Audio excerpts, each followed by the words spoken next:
Welcome back to Business 121, BAS 121. Now we're going to talk about a break-even model example, 8.5, and we're going to do goal seek to help us with this. So here's the break-even analysis. Here's our, or sometimes called outsourcing analysis. Once again, our fixed costs are $50,000. Our variable unit costs are $125. The producer will sell it to us for $175 per unit, and our production volume is 1,200. Again, the gray areas are the inputs. So our total manufacturing costs are simply our fixed cost plus the multiplication of our unit cost per unit times our production volume. The outsourced cost, or the producer's cost, there are no fixed costs because we're just buying it from them. It's the unit cost from the producer times the production volume. And the cost difference I've defined as our manufacturing costs minus the producer's manufacturing costs. So if we get a negative number, we're saving money by producing it ourselves. A positive number, we're losing money producing it by ourselves. And down here, they've just put in an if statement. So if my cost difference is negative or zero, we're going to tell the model to manufacture it. If it's a positive number, we're going to say outsource it. So let's play around with this a little bit. If the production volume is 700, low production volume, it's going to lead us to outsource because we don't recover our fixed costs. Is the volume, a very, very low volume, like if I only make 40 of these, common sense should tell us, well, if notice I'm saving $50 on each unit I produce myself. But if I'm only producing 40 units, that $50 will not be enough to recover my fixed costs. So, this is going to tell us to outsource it. Now, you can play around with what the break-even point is. Where am I indifferent? At what production volume?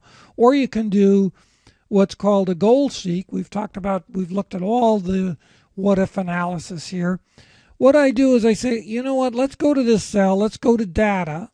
Let's do our what-if analysis. Now, we've done the scenario manager in previous videos. We've done the data table. Let's do the goal seek.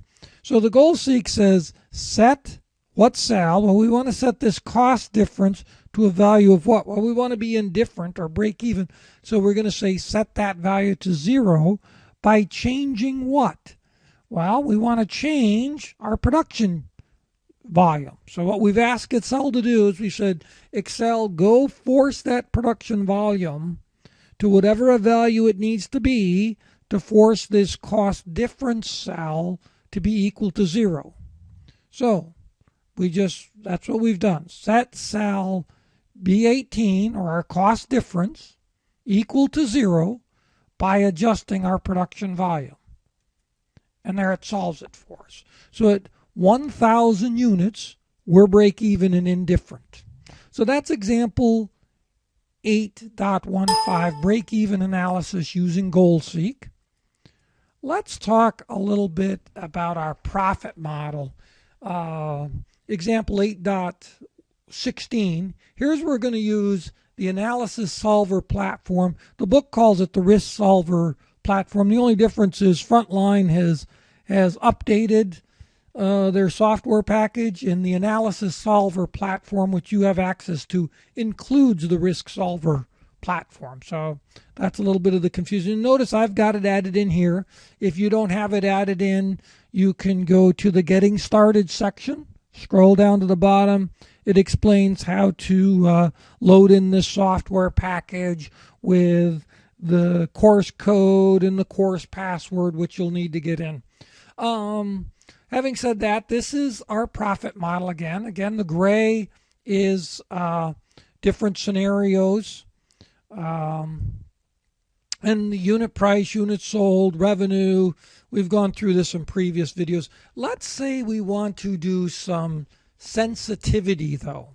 Now, I've added in this analysis. Let's say I want to take this cell and I want to go up to, and I want to call out a parameter, okay? And I want to do some sensitivity. It's going to say sensitivity between what value, the lowest value versus the highest value. Notice I've put in make it from 35 to 45, and I hit OK. And notice what's happened up here. Rather than a stagnant value, an input value, it says I'm going to range it from 35 to 45. So my unit price. Now notice I've made another parameter on my unit cost. Go to parameters, sensitivities, and I've made my unit cost to vary from 18 to 30. Okay? Now let's run some reports. Well, I want to know what the profit is, so I put the profit. I say reports, I say sensitivities. I want to do some parameter analysis, all right? So I want to find out what the profit is, so I move that over there. Notice I can move these back and forth. Tell me what the profit is if I vary my unit price and my unit cost. Now, I checked this to say vary the parameters independently because I want them both to fluctuate independently, and run me a report. Now it puts the report on a second page and it gives it to me. So there's this chart that we saw earlier in Excel automatically made here. So here I have all the different unit costs, all the variable unit prices, and in here are all my profit margins.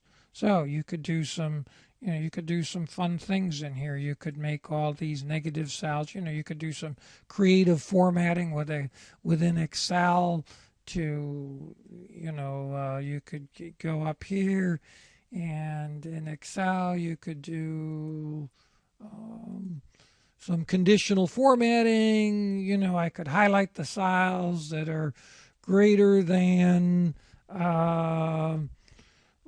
let's say I wanted to see the cells that gave me profits greater than 500,000. So I immediately know I'm in this area right down here, right? So some very powerful stuff with the Risk Solver, Analytic Solver platform. We'll get into more of the functionality in later chapters. Hope this helps.